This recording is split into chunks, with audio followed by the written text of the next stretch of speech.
अपने लोग नीति वाक्य पढ़ रहे थे और नीति वाक्य में आज चतुर्थ श्लोक चलेगा।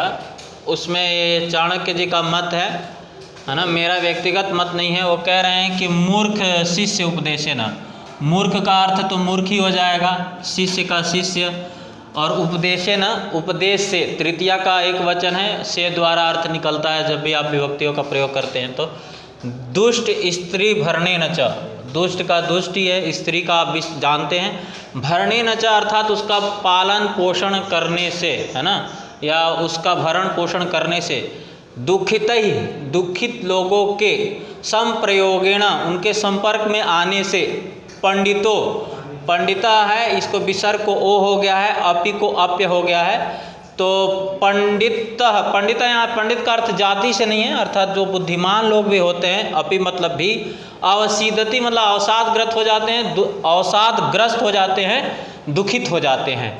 तो चाणक्य जी कह रहे हैं कि मूर्ख शिष्य उपदेशे न, मूर्ख शिष्य को जब उपदेश करते हैं तो दुष्ट स्त्री भरणे न च, और दुष्ट स्त्री का भरण पोषण से, दुखित संप्रयोगेण, और दुखित लोगों के संसर्ग में रहने से, पंडितो अपि अवसीदति, पंडित जन भी दुखी हो जाते हैं। ठीक है, एक तो एक शब्दार्थ और इसका एक सरलार्थ हो गया।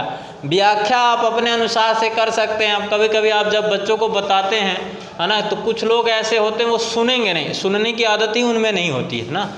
और जैसे वो घड़ा रख दो, घड़े को पलट दो, उस पर पानी डालो तो क्या हो जाता है, निकल जाता है। वैसे ही उनको कुछ बताओ तो वो सुनना नहीं चाहते, समझना नहीं चाहते हैं। तो ऐसे लोगों को जब आप बताएंगे, आप अध्यापक बनेंगे और वो सुनना नहीं चाहेंगे, तो आप क्या हो जाते हैं, दुखित हो जाते हैं। दुष्ट स्त्री का भरण पोषण करने से भी क्या हो जाते हैं, दुखित है, वहाँ भी क्या हो जाते हैं, आप दुखित हो जाते हैं। और जो अच्छे लोग नहीं हैं, है ना, हर समय रोते रहते हैं कि यार ये नहीं हुआ, ऐसा नहीं हुआ, वैसा नहीं हुआ, जिनके पास कार्य क्षमता नहीं है, आगे की योजना नहीं है, वो उनके संपर्क में भी रहने से क्या है, आप दुखित हो जाते हैं। और ऐसे मतलब पंडित बुद्धिमान लोग भी जो हैं वो क्या रहते हैं, इतने ये मूर्ख शिष्य के उपदेश से, दुष्ट स्त्री के भरण पोषण करने से और दुखित लोगों के संप्रयोग में आने से क्या हो जाते हैं, वो दुखित हो जाते हैं। ठीक है, तो ये पूरा समझ में आपको आ गया होगा। मैं सोच रहा हूँ आगे के श्लोकों का पाठ कल करेंगे, आज अभी घंटी लग गई। धन्यवाद।